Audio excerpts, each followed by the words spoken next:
Kami dari kelompok 8 ingin mempresentasikan tingkat keterlibatan dalam perdagangan internasional.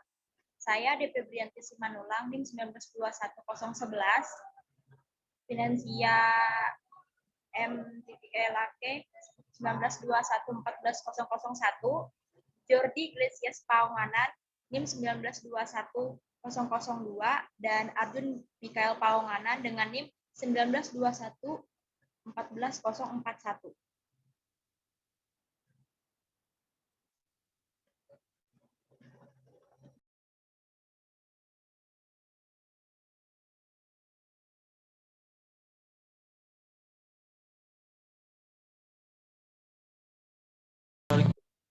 Perdagangan internasional. Perdagangan adalah kegiatan tukar-menukar barang atau jasa atau keduanya yang berdasarkan kesepakatan bersama, bukan pemaksaan.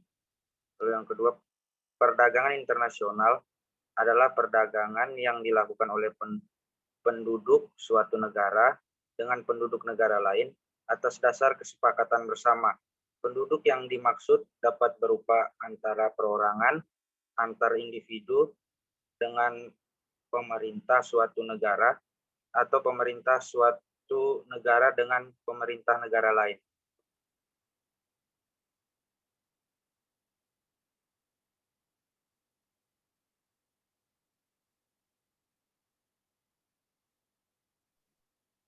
Sasaran perusahaan multinasional. Perusahaan multinasional ingin memberikan dan membantu negara penerima modal dalam mengatasi berbagai kendala dalam pertumbuhan ekonomi negara di mana perusahaan tersebut berada. Antara lain dapat membuka kesempatan lapangan kerja baru, meningkatkan kemampuan atau keterampilan, membantu perkembangan teknologi ataupun alih teknologinya, serta meluaskan pasaran internasional.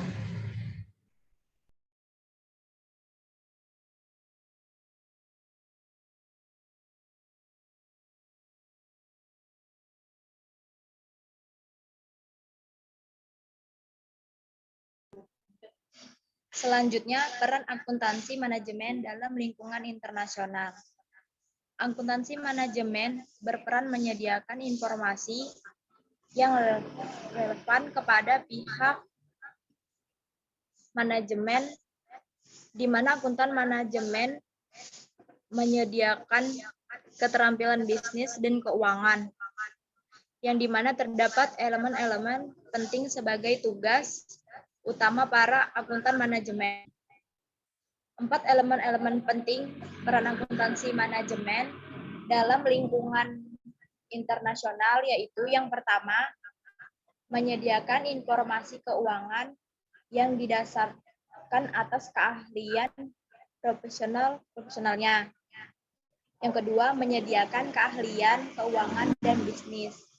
Yang ketiga, memperbaharui ilmu pengetahuan bisnis dan siap menghadapi berbagai bisnis terbaru yang berkisar antara sistem informasi pemasaran manajemen, politik, dan perekonomian.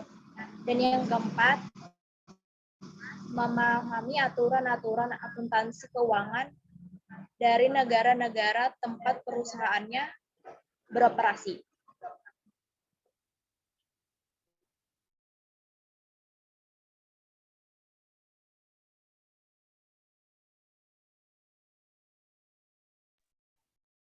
Yang berikut adalah tingkat keterlibatan dalam perdagangan internasional.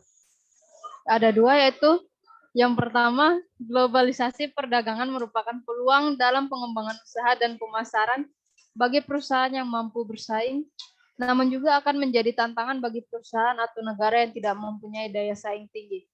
Yang kedua adalah perdagangan global, di mana menuntut perusahaan agar mampu bersaing tidak hanya terpaku pada keunggulan komparatif saja, tapi harus mengedepankan keunggulan kompetitif yang terlihat bahwa banyak faktor yang perlu dipertimbangkan untuk memulai bisnis internasional.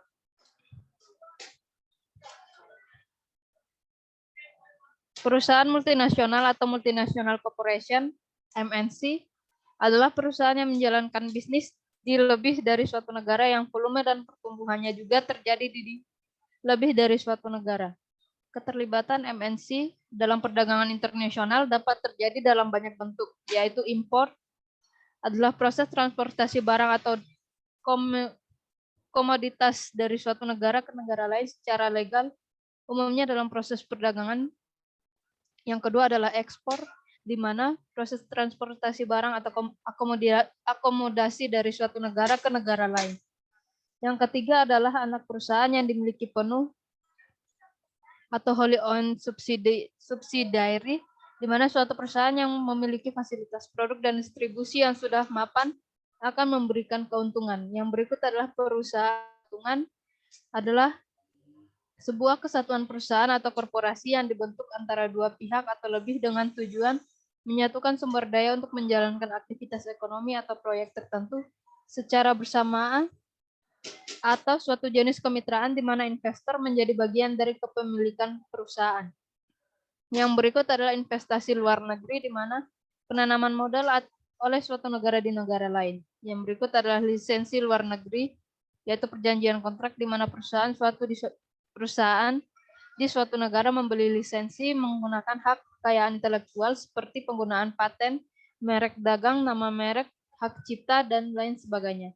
Yang berikut adalah waralaba internasional, di mana bentuk khusus dari lisensi luar negeri yang perusahaan di suatu negara bertindak sebagai pemberi otoritas bagi perusahaan negara lain di luar negeri untuk menggunakan sistem operasi franchisor, termasuk nama merek, merek dagang, dan logo perusahaan franchisor dengan membayar royalti kepada perusahaan franchisor.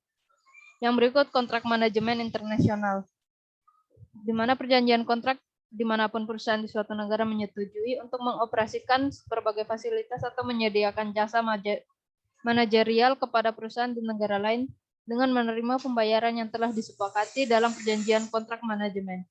Yang berikut kontrak manufaktur dan turnkey project.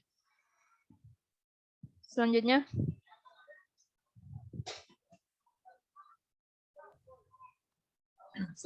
ada kebijakan perdagangan internasional. Kebijakan perdagangan internasional adalah segala tindakan negara atau pemerintah, baik langsung ataupun tidak langsung, untuk mempengaruhi struktur, arah, komposisi, serta bentuk perdagangan luar negeri atau kegiatan perdagangan.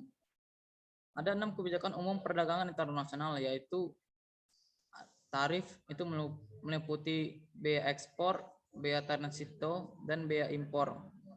Lalu ada pelarangan impor, subsidi, dumping, produk dagang bebas, dan politik autarki.